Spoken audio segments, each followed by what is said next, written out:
We're in progress. Reading with me. Are you ready? Oh, actually, while I'm reading this, in your notes, you need to locate a few things. Okay, there are characters. Okay, as people come up, write down characters. That means people. Okay, that equals people. Just so you know, characters are people. Unless you're reading a Disney movie that has Fox and the Hound, whereas the fox would be a character, right? Robin Hood, something like that. Characters, okay? What is happening? Be ready to maybe write down crazy things, okay, or strange things.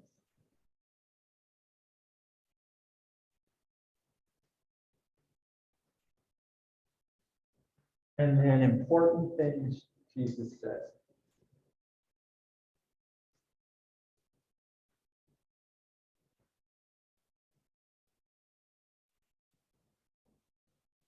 So if you can read that at home, oh wow, look at that, perfect. While I'm reading, and you're reading along, when you see a character pop up, if it's Peter, just quick jot down Peter.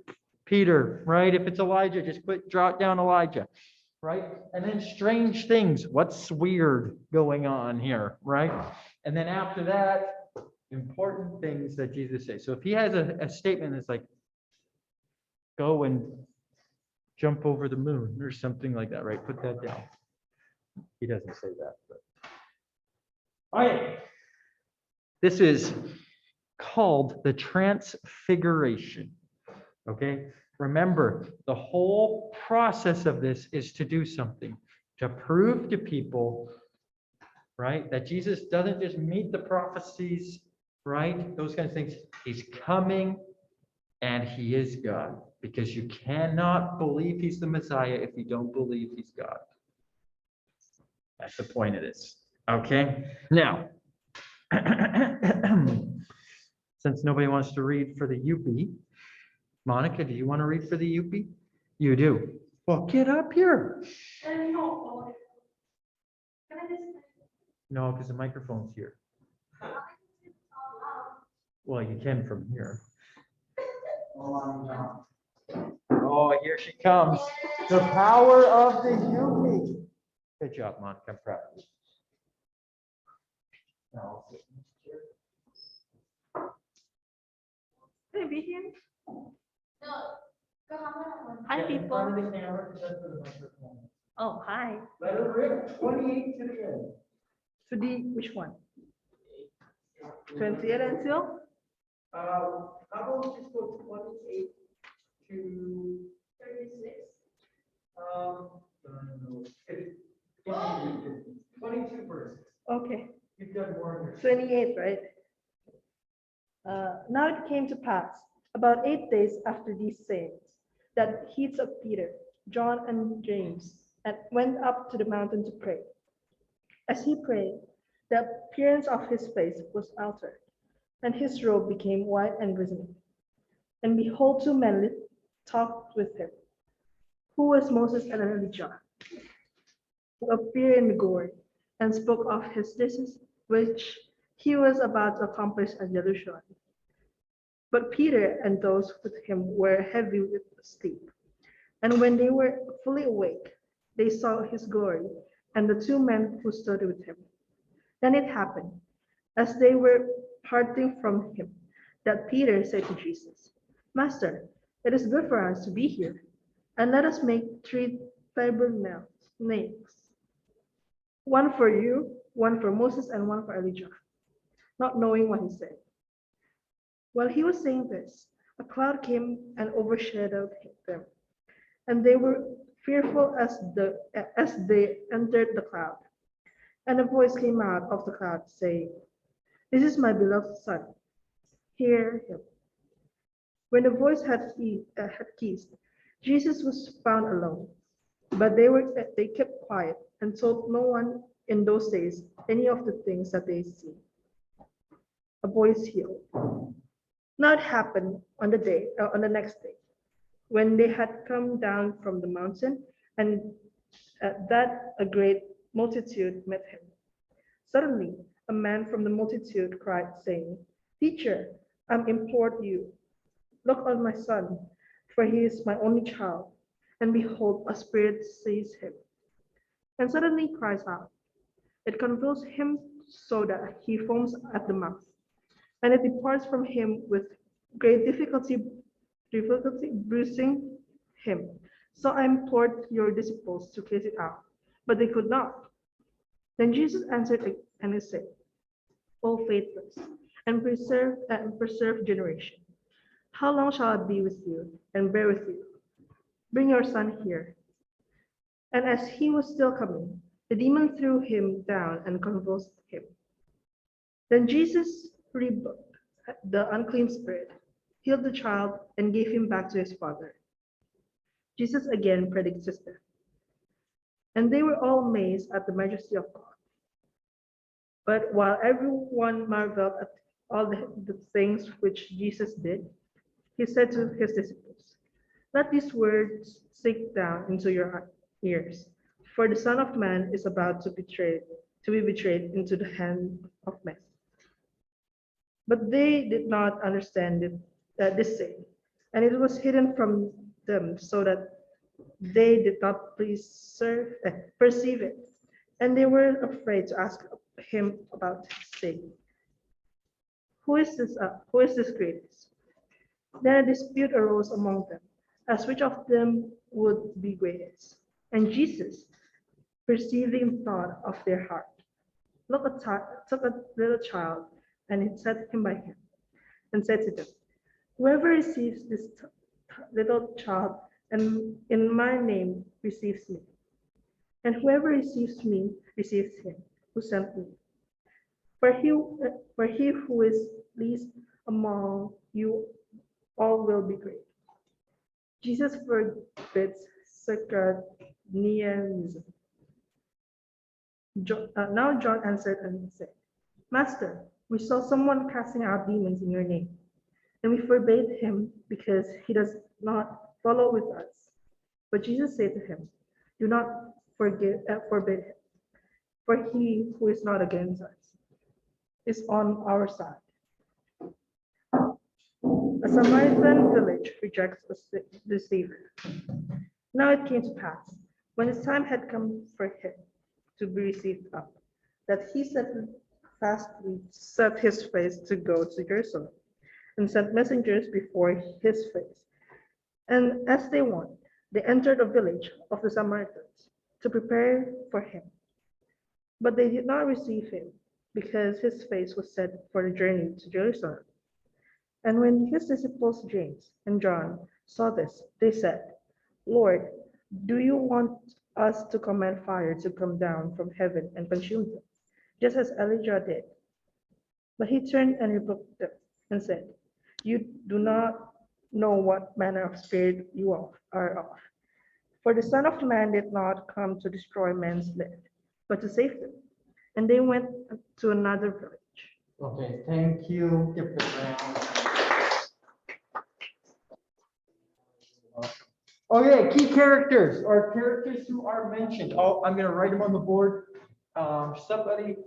People at home, you could just start shouting them out. People, okay, who are the people here? John, James, Peter, Moses, Elijah, Jesus. Yes, Jesus, good answer. The Son. I think so. And the men who the child who say that The Father. yeah, Father. Who else? That's the master is Jesus, right? Yeah. the man that who tried to The disciples. Disciples.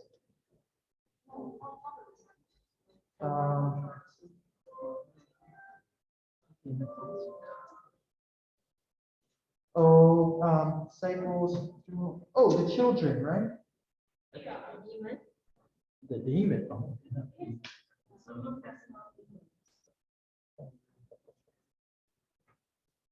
Samaritan.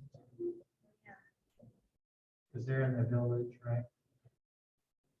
There's a lot of people, right? A lot of people will get into that. Characters. Strangest things. What are some strange things going on? Right? Dead people are on a mountain. Okay, that's a little strange.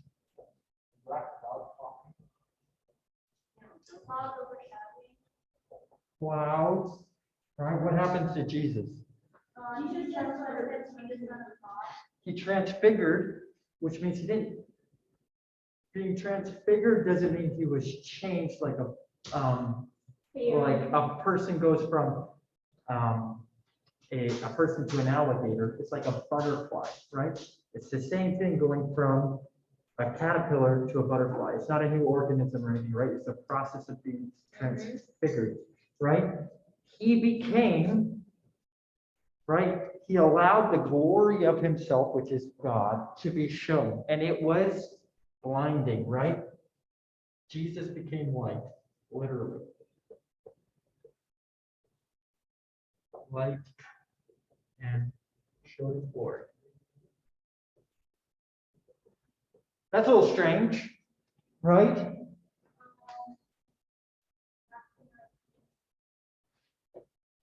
Jesus, who's supposed to save the world as the Messiah who comes in with a big army and chops off the head of all the Romans, is telling everybody twice, right before this, and the second time, that he's going to be handed over and killed, right? He prophesies he will be killed. Right? That's strange at this time. You're supposed to be the Messiah, right? You just casted out a demon, right? You just transfigured in all your glory. Like, we know now that we can follow you. Why are you telling us you're going to die when you get to Jerusalem, right? What's going on? A little strange. What else? There's one other thing that it says. And I guess that would probably go into important things that Jesus says. But it's kind of bold. He says, let the little children come to me. Those who will be first will be last, and those who are last will be first. In this world, if you were the oldest child, the oldest son, sorry, girls, everything was built for you. The world was, all the inheritance was going to you. It was best to be first. Okay? Jesus is saying, you know what? This is how you think the world is. But under a new kingdom, one that isn't about self, but about glorifying God and doing good, right? Those who are last shall be first.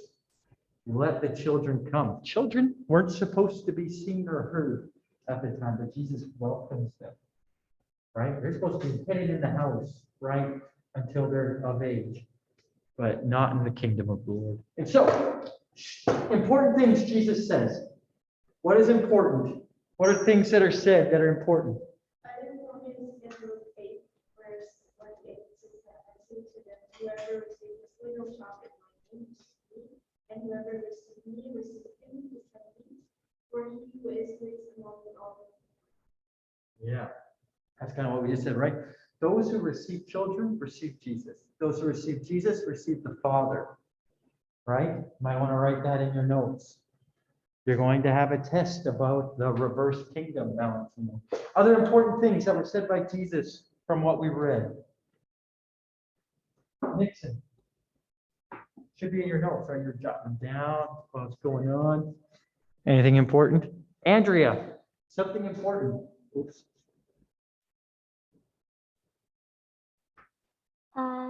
Jesus said that God's kingdom will come soon. His kingdom is coming soon, right? Kingdom coming soon. Good job. He's going to die. From Luke 15, but he said to them, do not forbid him, for he who is not against us is on our side, save them, and they will, and they went to another village. Right? They wanted to call down fire on the Samaritans. Right? These people didn't receive us. Let's burn the town. Those disciples had a lot of love. You know, their first response when somebody doesn't receive them is, let's call down fire and just destroy this place. Right? Right? There's a lot of work to be done on the disciples, I'd say, but it shows us something of them, right? Samaritans were hated. They were the people who were left behind after everyone was headed off into slavery. They intermarried. They weren't pure Jews. Okay? They were in Samaria, which was outside Jerusalem. They weren't allowed to worship in the temple, and they were cut off. And Jesus, right? Remember when he tells was it you who did the parable on the Good Samaritan? Right? He's telling them, your neighbor isn't the guy who works in the temple, isn't the guy who's supposed to be a Levite, a priest. It's everyone, even a Samaritan. The worst, the dirt on the ground, according to the people who were Jews at the time. So let's kind of just throw this in your face really fast. Moses was considered the first savior of Israel. He brought them out of slavery, right? He was a prince, right, who came out, right, leading the people. He was a prince of Egypt. He brought God's people into, or supposed to bring them to the promised land, but he didn't. He performed many signs and wonders. He saw God, right? He brought to them the law, all these things. If you want someone to aspire to, Moses. The next guy, Elijah, who said he had a double portion of the Spirit of the Lord, right? He's the one who went up to heaven in a fiery chariot. Who's the next one? Peter, James, John. Who are they? They're disciples. They're regular people, right? But Jesus brings them along because his process is about equipping a few so they can reach the world. Who does he need to be convinced that he's God?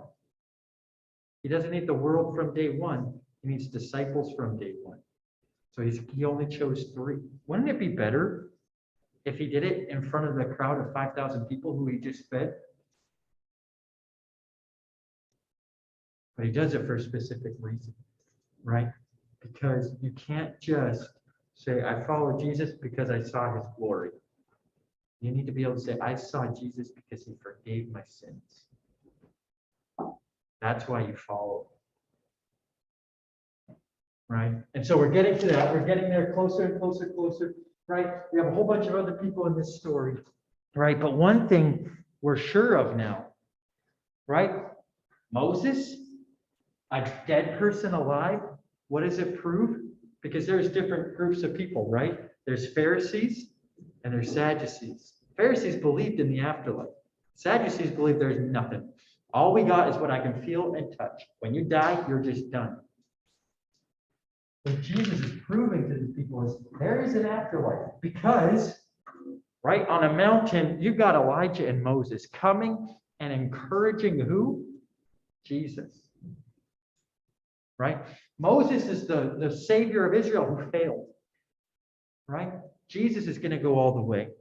And he transfigures before his disciples, putting an exclamation point in their eyes that he's going to be the one who's going to finish the job. Dead people on a mountain, bright, cloudy, glory, all those kinds of things. You go back in the Old Testament, whenever the presence of God came upon the temple, came upon Mount Sinai, it was surrounded by clouds, earthquakes, lightning, and thunder. When you read Revelation and what happens when you die and you go to heaven, the throne room is surrounded by clouds, lightning, and thunder. Okay, it's great. If you want to know what heaven's like, read Revelation. Jesus, right? You see his glories. What's this one? He prophesied that he'd be killed. Strange things, right? Why would Jesus be telling his disciples that he's going to die?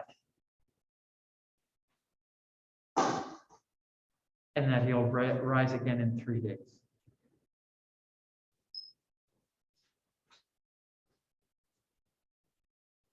Why would you tell somebody that you're going to die and rise again in 3 days? What? Right. He's telling them, like, this is what's going to happen, but don't worry. 3 days later, I'm going to rise again. I'm going to conquer sin and death. Right? What did the disciples, do you guys remember in the story, what did the disciples do when Jesus dies and is taken into custody and those kinds of things? Yeah, Peter, who's here, says, I don't know Jesus. The other ones ran away. They fled. They didn't come back. Peter at least went to go see what would happen to Jesus. Right? When Jesus is dead, okay, and in the grave, they're huddled in a room, locking the doors to think, we're next. Right? They killed our leader. What do you think they're going to do to us? Right? And then Jesus walks in. And like, who are you? Or the Marys, right? All the Marys come and tell them, right? The grave's empty. Like, God, no, it's not. He told them. Right? And so every single step of the way, as Nixon's going to be doing jumping jacks later, or push-ups for falling asleep in my class, right? We're seeing that Jesus is laying the foundation for I am who I say I am, the words that I say have meaning. So that when Jesus, at the very end of this all, and he's ascending into heaven, he tells them, go with my authority to the whole world and make disciples, baptize